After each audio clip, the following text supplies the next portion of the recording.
palaspas. Meron tayong mga nakasalubungan ng maraming mga palapandala na mga kapatid. Yun na po yung gudyat ng pasimula. At yan po, isang linggo na ipinagdiriwang. May kinalaman po roon. Kaya sabi ko po, parang parto ito ng aking pinaglingkod. Kung naaalala pa po ninyo, noong nakaraang buwan, yung last Sunday po. At ako po yung magpapasimula ng pagbasa. Ito po, madalas na binabasa to ni Brother Nori pag break-breaking na eh. 1 Peter chapter 1, 18 to 20. Dito po tayo titingin. Ito po yung tinatawag na pangunahing talata ng aking pinaghanguan. Sabi po sa King James Version, for as much as ye know that you were not redeemed with corruptible things, as silver and gold from your vain conversation, received by tradition from your fathers. Verse 19, but with the precious blood of Christ, as of the Lamb, without blemish and without spot. Pansinin niyo po yung verse 20. Who verily was foreordained before the foundation of the world. Ito palang pagtubos na ginawa po ng ating Panginoong Jesucristo, yung kanyang kamatayan sa krus. Ito po ay bahagi ng panukalang walang hanggan. No, ibig sabihin, bago pa man daw yung mundo, no, foreordained na to, nasa plano na. No, naalala ko yung ni Brother Roger eh. Kasi sila daw po bilang mga engineer, kapag may nangyari daw sa ginawang building, meron ho silang tinatawag na blueprint. Ewan yung mga kumukuha ng engineering course dito. Eto pa sabi niya, yung blueprint na yun, halimbawa, nasira yung dito sa floor na to, alam nilang i-fix sa pamamagitan ng blueprint na ginawa nila. Kung paano aayusin yun, ibabalik sa normal na kalalagayan. No? Parang ang Panginoong Diyos, sa kanyang pagka-Diyos at kaalaman din, nung ginawa po niya at nilikha po niya yung tao, alam niya yung tao, meron pong free will of choice. Dahil sa free will of choice na yun, mga kapatid, pwede ang tao makalabag sa kalooban ng Diyos. Dahil meron siyang hindi siya ginawang robot. Kasi ang robot, pag sinabi mong kanan, puro kanan yan. O kaliwa.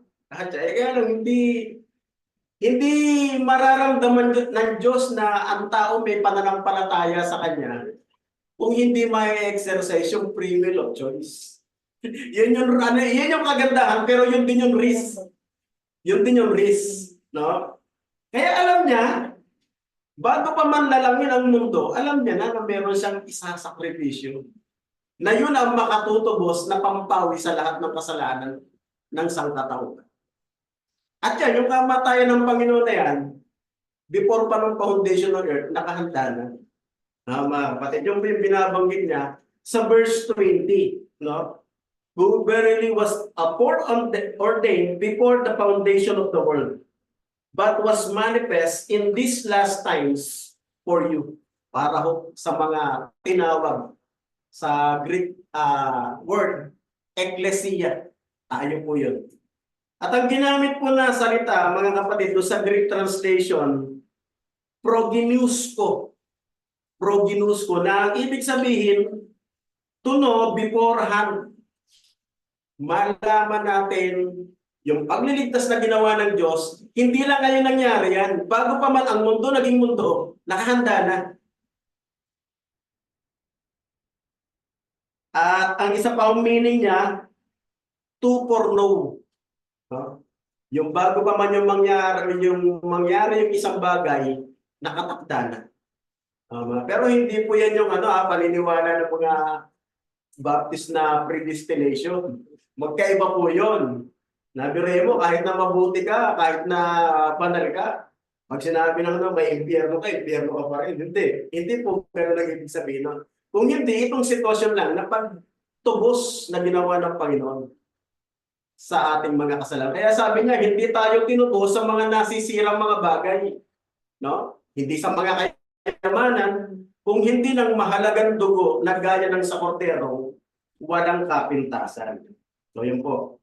At ang isa po niya, ang katumbas na pagtuturo niya ni Apostol Pedro ay gaya din po ng pagtuturo ni Apostol Pablo nung siya po nangaral sa mga kapatid sa dako po ng Epeso.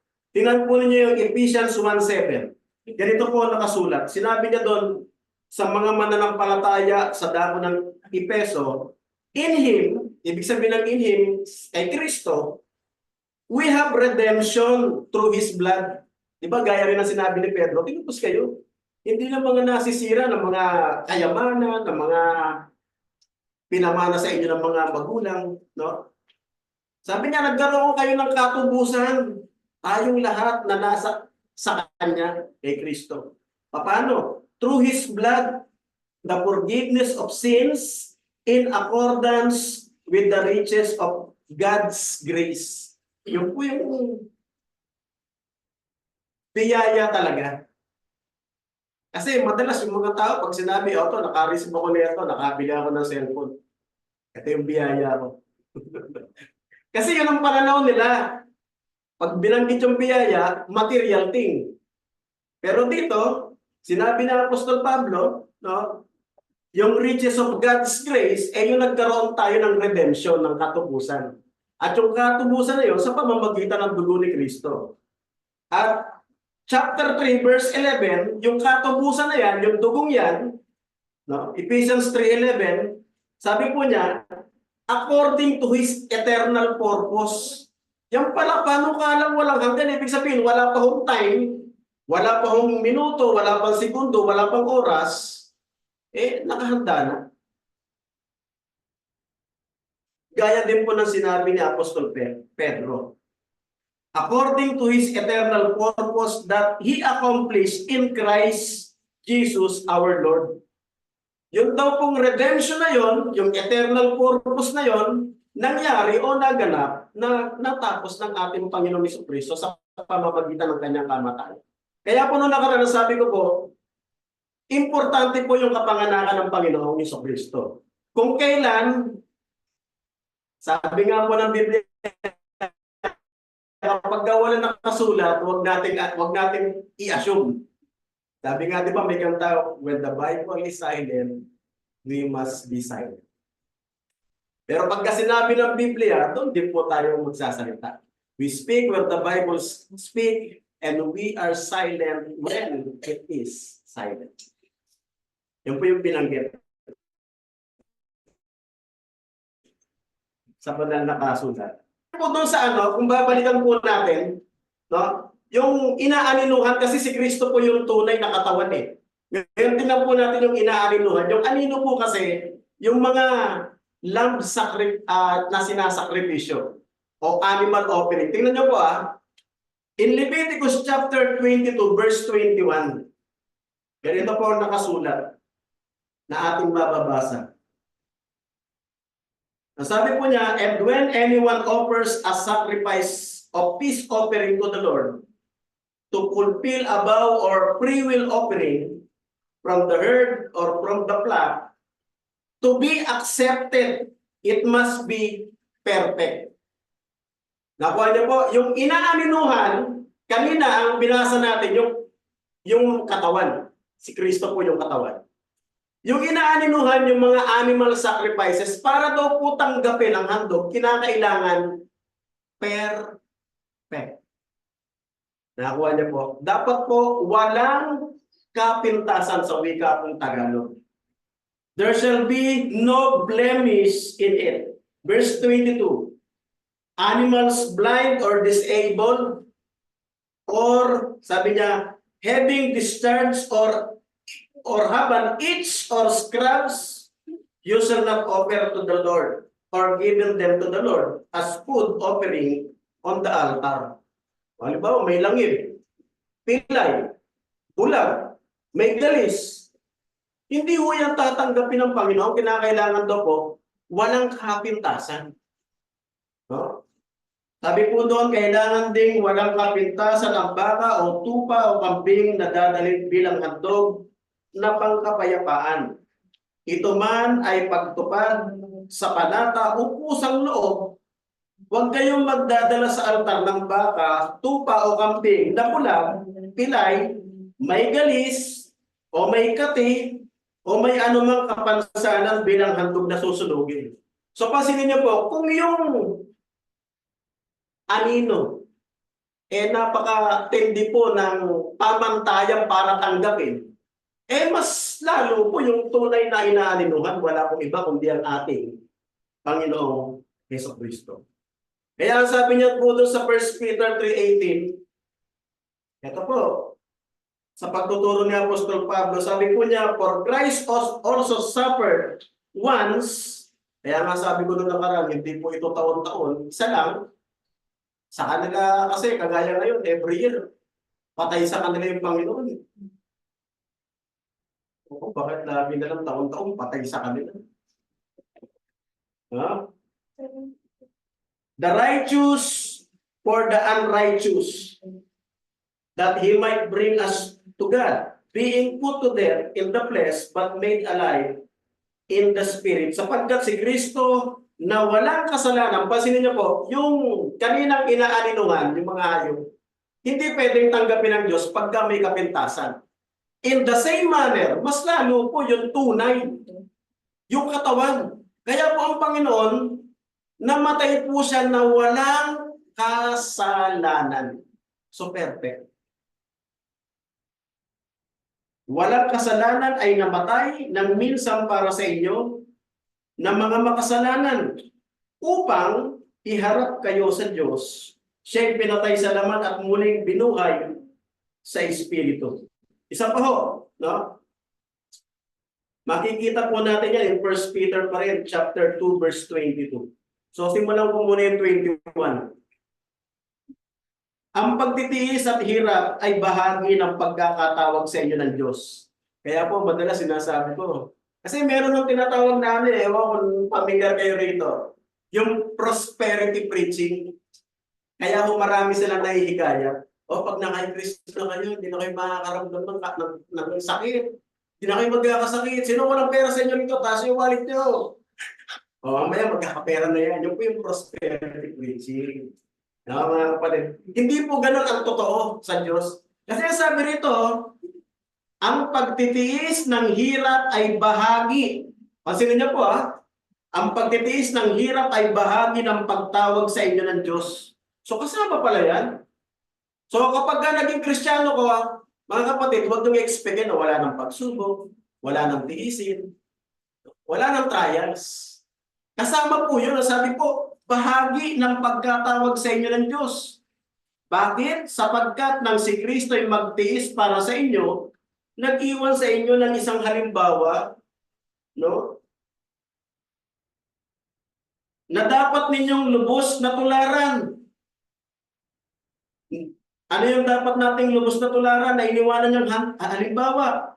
Hindi siya gumawa ng anumang kasalanan o nagsinungaling kailanman. Yung pala yung dapat nating tularan.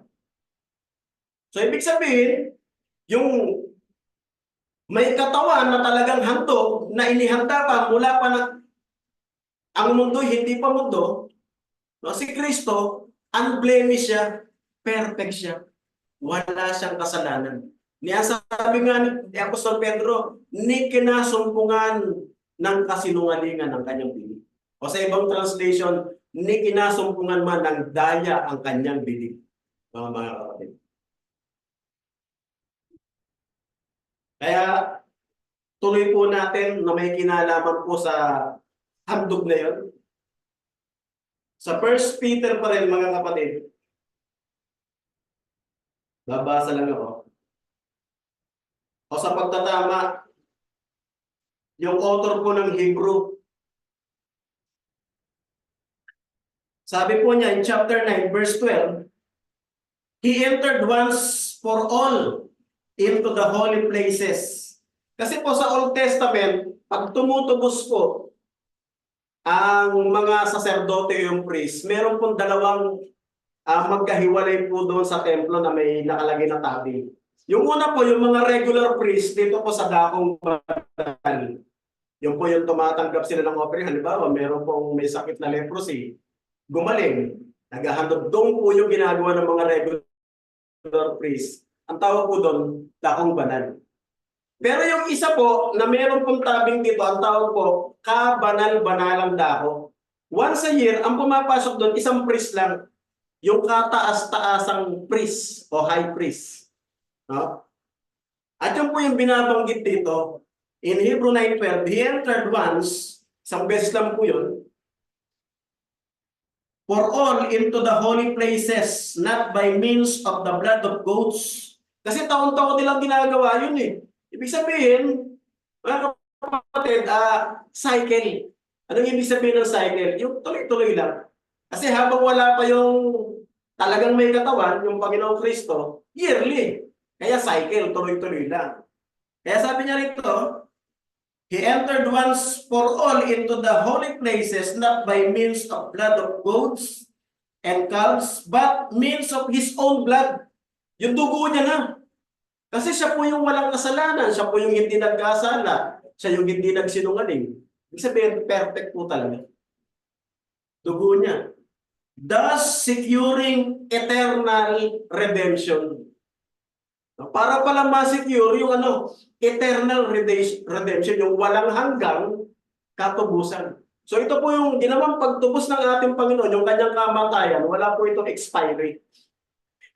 Di ba? Isa pag nagpa-load ka, ang coverage ng for 3 days lang ubos mo man yung data mo, yung calls mo o hindi, basta pagdating ng 3 days, expired. Di ba? Ganun ang pagka pumasok ka doon sa tinatawag na, yung promo kasi dyan, ito lang eh. Pero ito yung kakaiba nung ginawa ng ating Panginoong Jesucristo. Yung isang beses lang po niya na pagtubos, walang hanggang katubusan yun.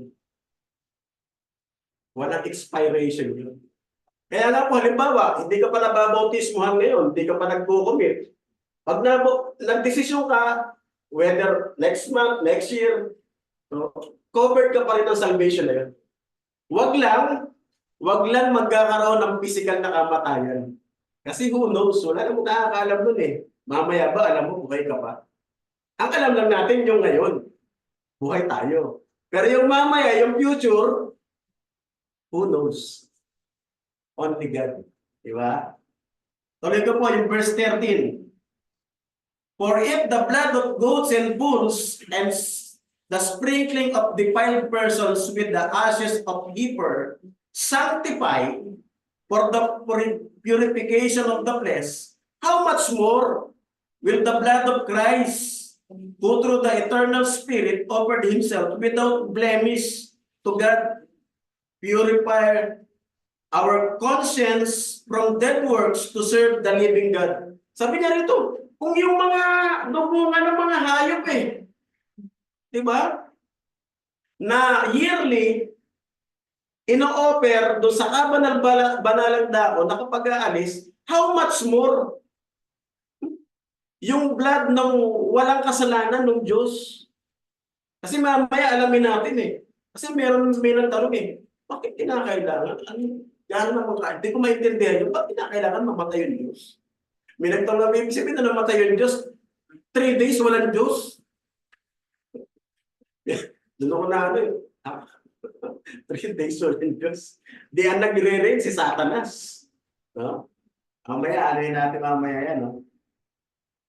Verse 15, therefore, he is the mediator of the new covenant so that those who are called, yung ecclesia, tayo yun, may receive the promise of eternal inheritance. Ano po yung eternal inheritance?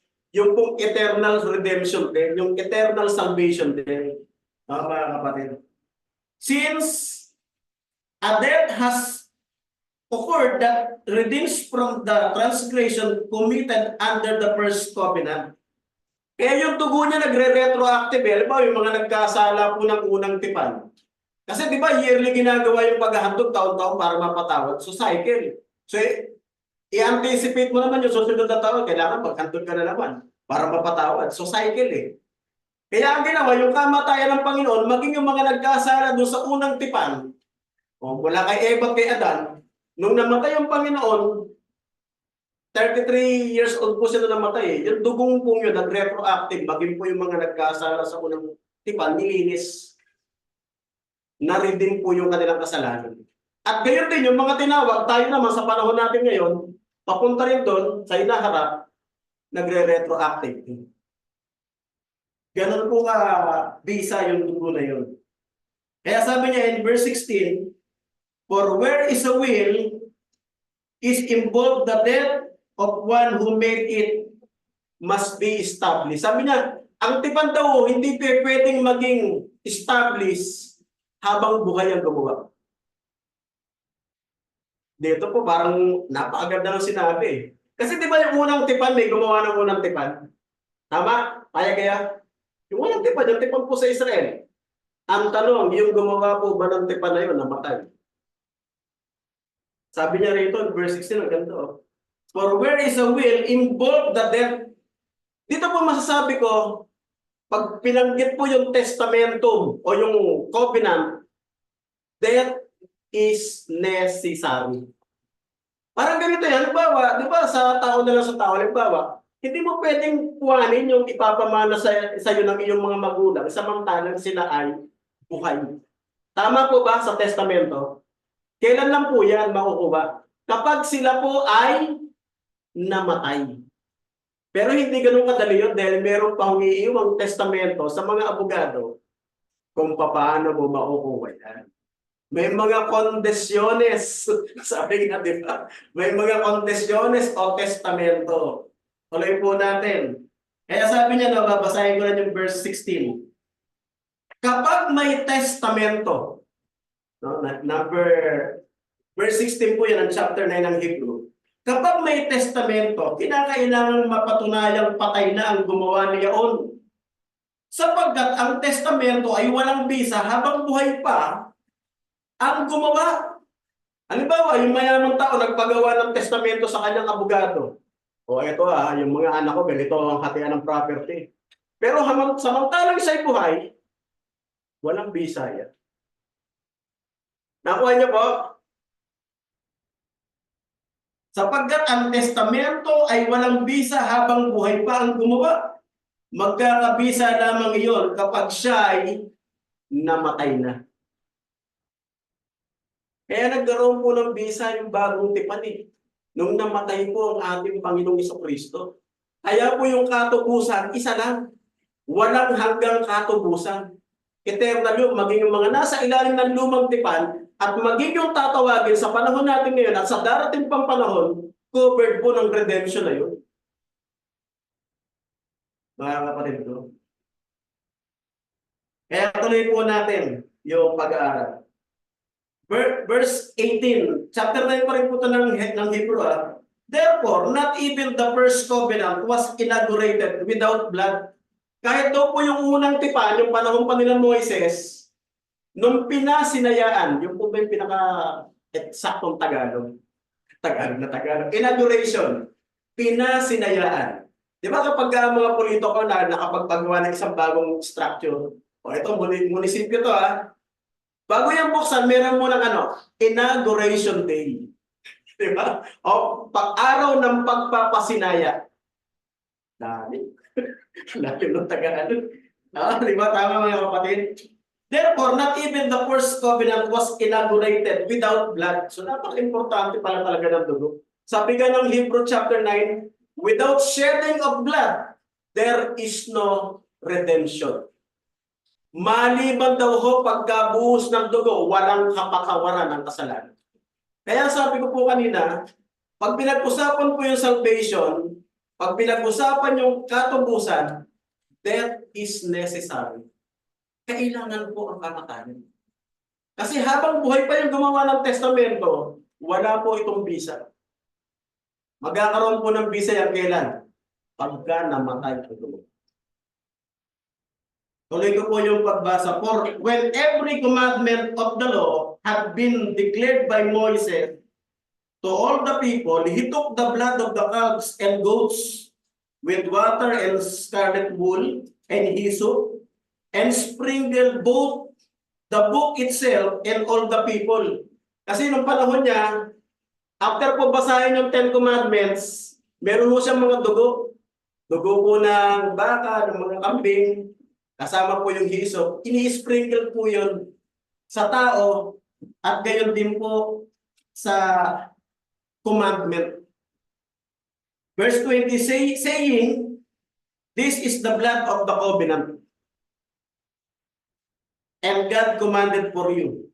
Tingnan niyo po, ang sinipi po ng Hebrew author, ito pong nakasulat mga kapatid, in Exodus chapter 24.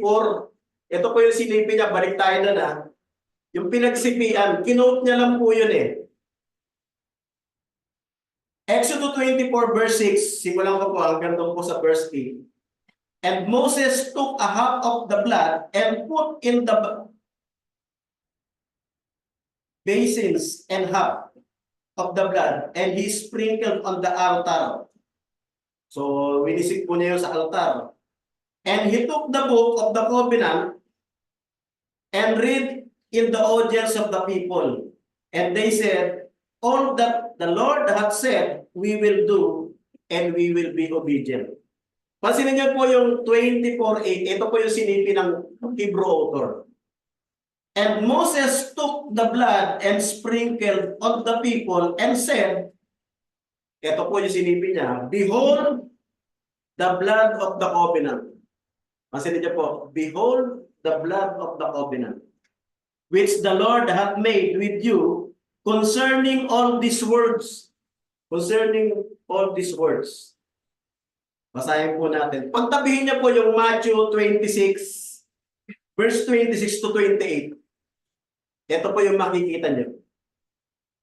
And as they were eating, ito po yung last Passover na inatinan po ng ating Panginoong Kristo. Jesus took the bread and blessed it and break it and gave it to the disciples and said, take it, this is my body. Ito po yung ginagawa natin tuwing unang araw ng Sanlinggo.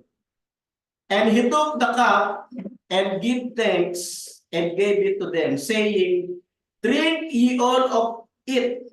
Notice verse 28. Ito po for this is my blood of the new covenant. Nakuha niyo po? Pareho po pag pinagtabi niyo doon sa Exodus 24 verse 8. At pareho din po sa Matthew 26 verse 28. No? For this is my blood of the new covenant, which is said for many, for the remission of sins. Pareho-pareho, di ba? Pero ano po yung meron sense doon? Yung sa Matthew, sapagkat namatay po yung gumawa. Sabi ko kanina ng author po ng Hebrew, nagkakaroon daw po yung testamento ng bisa kapag ka namatay yung gumawa. So that is necessary. At yung po yung ating ginagawa tuwing unang araw ng Sanlinggo. At totoo mga kapatid, ito po namimiss namimiss ko po. Kasi pinag-uusapan natin, yung inaaninuhan dapat perfect, yung hayop dapat walang kapintasan. Ngayon yung Panginoon, ganun din, walang kapintasan, ihandog niya yung kanyang buhay. Ngayon, ito pa yung isa, maging dapat din po yung maghahandog ng mga priest, dapat din po walang kapintasan, perfect. Tingnan niyo po ito in Leviticus, mga kapatid, makikita po ninyo ito in Leviticus chapter 21 verse 16. Patuloy. Sinabi pa ni Yahweh kay Moises, sabihin mo rin kay Aaron na sino mang salahin niya. Kasi po salahin po niya Aaron lahat kinuha yung mga priest yung dalawa niyang anak at yung mga sumunod pang iba. Na ang sino man salahin niya na may kapintasan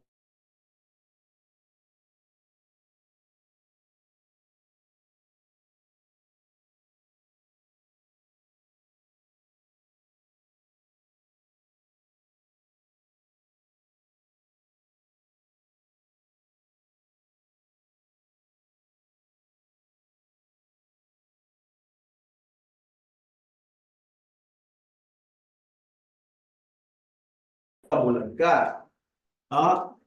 Ano pa ho ang sabi? Bukod po sa bulag, hindi maaaring lumapit sa altar ang sinumang bulag, pilay, may sira ang mukha,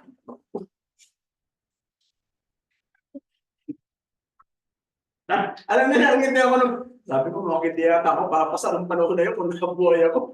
Mukhang bagsak tayo sa pamantayan. Naliwanag po, di ba? Saan niya po? Akala niya nagbibiro ako, yun po talaga yung nakasulat. No? May sira mo ka o may kapansanan sa katawan. Halimbawa, may BO ka. Alam niyo yung BO. May body odor. Hindi rin pwedeng maging presyon. No? Mga kapatid, may kapansanan sa katawan o may bali sa paa o sa kamay. Pati pala may fracture, bawal din. No, mga kapatid, may depekto sa mata. Halimbawa, yung isang mata nasa east, yung isa nasa west. Di ba may ganon? Bawal. Hindi rin pala pwede yun. Sino mang may kapintasan, ano? May depekto sa mata, may sakit sa balat. Halimbawa, may bone. Hindi mo ba ito? May buni, hindi rin pwede. May galis. Bawal po yan maging pari noon. Perfect po yan ang requirement. O kuba. Halimbawa yung di ba nakagalang kuba, bawal po yan maging priest. Unano. Naku. Ang dami hindi pa ako sa pala. Ito po pag tinignan niyo po to sa NIV, no? Ito po yung tinatawag na pamantayan sa pagpapari o sa pagpipris. No? Ano pa ang sabi? O isang kapon. Pati pala kapon, bawal. Bawal din doon. Ano ba ang tawag niya sa may ginagawang niya para hindi magano yung lalaki at saka yung babae ng hayop eh. Kinakapon, di ba, para hindi maglante. Bawal ho yung kapon na para maging pari. Yan sino mang may kapintasan sa lahi ni Aaron ay hindi maaaring maghandog kay Yahweh. Hindi nga siya maaaring maghain ng pagkaing handog dahil sa kanyang kapintasan. So pasin niyo po, yung ihahandog perfect, yung priest hindi rin papasa sister. Kasi may kapinsanan sa mukha kinakailangan pogi. Malaki yung venerasyon ba? Ganon, yung dating. Yun yung pamantayan eh. Perfect yung ihahandog, perfect din po yung maghahandog. Kaya ang totoo mga kapatid,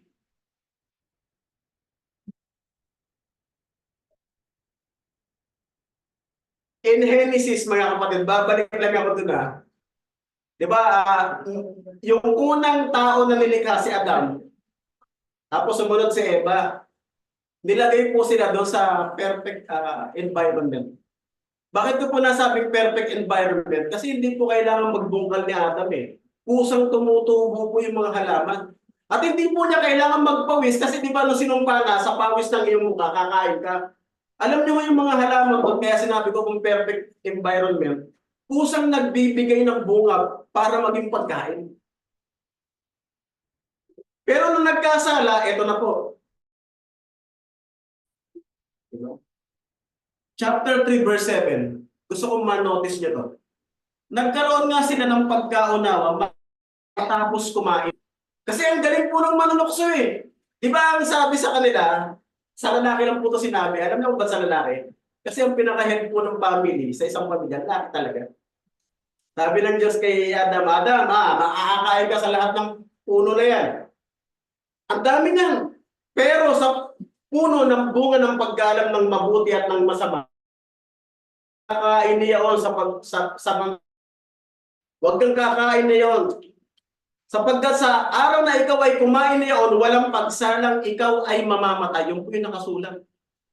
Magaling po yung manunokso. No? Na nasa kanyang sabi nun, ang kinausap, yung babae. Magaling po siya. Alam niyo po ba kung bakit kinasabi ko magaling siya? Kasi ang pinagbili ng lalaki. Tama ho ba? Ang pinagbili ng talaga ng Diyos lalaki kasi siya po yung head of the family. Pero alam po ng kaaway kung sino yung pupuntahan niya. Di ang pinuntahan niya yung hindi pinagbili na yung babae. Sabi niya, tunay ba sinabi ng Diyos na bawal kainin itong na to? Oo, sinabi niya bawal eh. Sabi niya, hindi. Pag kumain ka niya, magiging parang Diyos ka, chapter 3, verse 5. Eh, sino ba namang tao ang hindi magnanasang, gusto ko maging parang Diyos? Bakit parang Diyos na nakakaalam ng mabuti at ng masama? So, ang galing pong manuksong. Pero sa inyong palagay, pagka mag-asawa ba yung nag-uusap? Sister, di ba mag-asawa nag-uusap? Kaya yung binilin sa kanya ng Diyos, sinabi niya rin sa babae, kaya nga sabi niya eh, oo nga, kapatingaan, bawal talaga sa amin kainin yan eh. Kasi wala namang mag-asawang hindi nag-uusap eh. Ito yung binilin ng Diyos sa atin na bawal kumain yan. Kaya nung nagawa na ho nila yung kasalanan, ito na po, nagkaroon sila ng pagkaunawa, matapos kumain noon, nila na lamang sila'y hubad. Kailan lang po? Nung sila po'y kumain.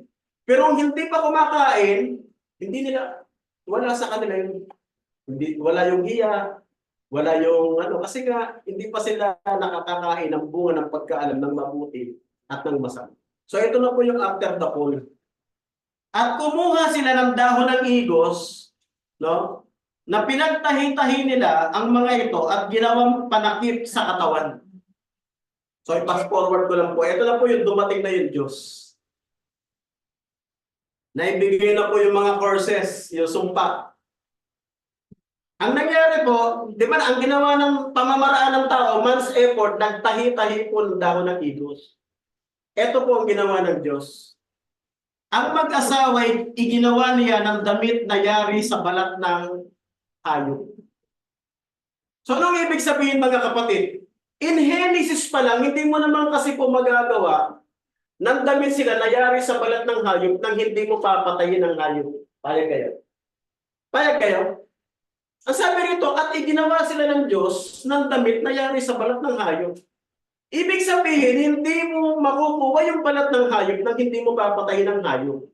Ang ibig ko lang sabihin, nangyari po yung unang paghahandog in the Garden of Eden. Dahil doon po sila nagkasala.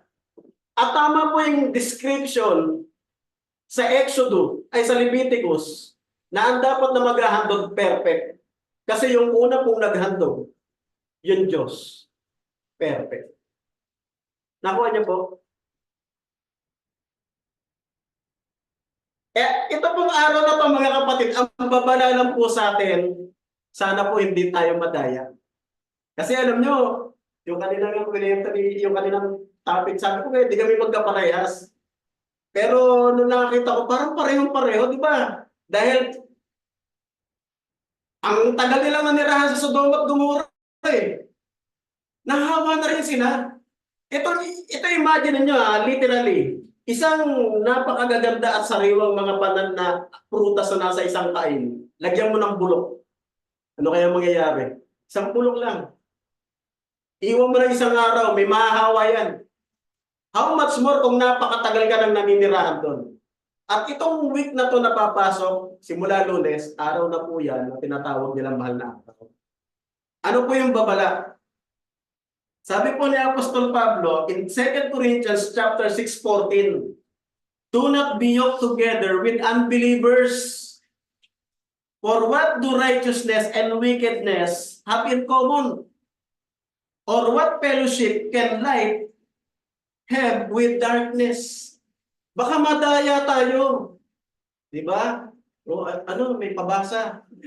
Alam niyo, hindi ko makalimutan yung pabasa. Sister, eto, nasa last na po tayo.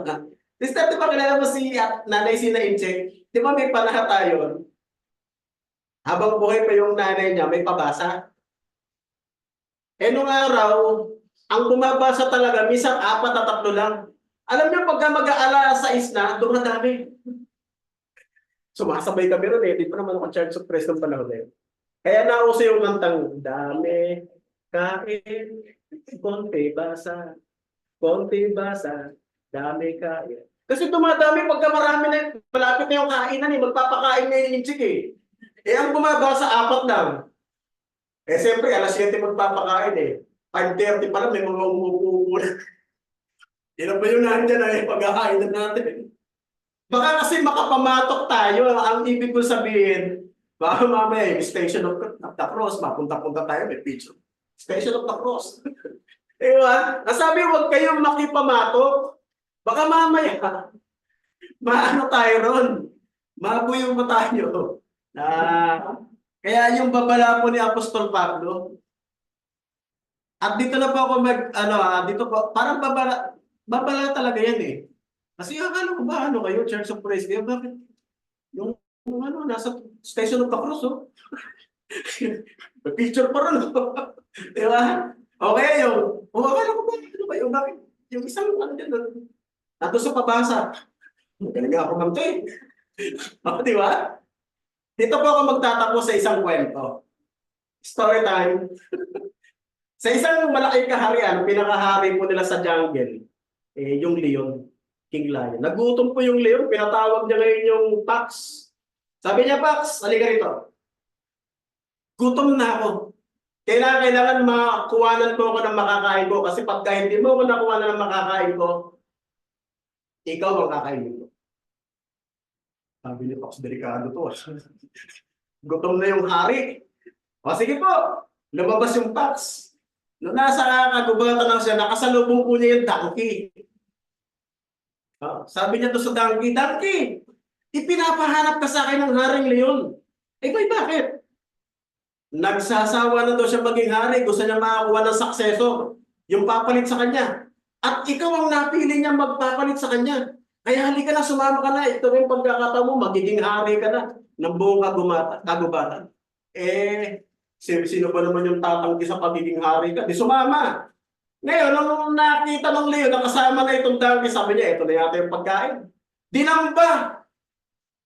Nakagat ng leon yung kanan niyang tenga. Natanggal yung tenga, nagpumiglas, nakatakas. Sumunod na araw, nakita po nung donkey uli si Pax, kasi hindi naman napulping na makakaya siya kasi tenga lang yung nabawas eh. Sabi ng donkey sa kanya, ikaw, Pax, nalinlang mo ako ah. Akala ko ba gagawin akong hari ng haring leon? Nung nakita ko, dinamba ako, kinagat yung... Sabi, hindi mo kasi naunawaan. Kaya nga tinanggal yung kanang tenga mo para madali niyang mailalagay yung corona sa ulo mo. Kasi sa gabay. Ay, gano'n ba? Kaya nga ako pumunta rito, pinahanap ka sa akin kasi gagawin ka niya ng hari. Ay, gano'n ba? O tara na. Kasi nasa hari, nakakita na naman. Ito na naman. Ulit. Pagkakita, dinamba na naman. Nagpangbuno. Ang nakagat po ng haring leon, yung buntot.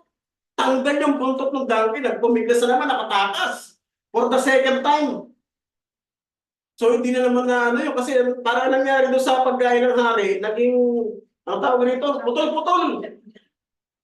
Kasi una-una tenga, yung sumunod buntot, tinakatakas na naman yung donkey. The next day na naman, ito na naman kasi ang iniatang ng haring leon kay Pax, maghanap na makakain kasi pag hindi siya nakahanap, siya yung kakainin. For the third time, nakita na naman itong dalawa. Sabi ni Davi, ikaw nakakadalawa ka na sa akin ha. Nilinlang mo na naman ako eh. Sabi mo gagawin akong hari, ba't dinamba ko, pinutol naman yung buntot ko. Hindi mo talaga naiintindihan, donkey. Di ba gagawin ka nga hari? Lalagyan ka ng corona, so kailangan matanggal yung isang tenga mo. Uupo ka sa trono para kumbinyente yung pag-upo mo sa trono, dapat wala kang buntot. Ganun ba yun?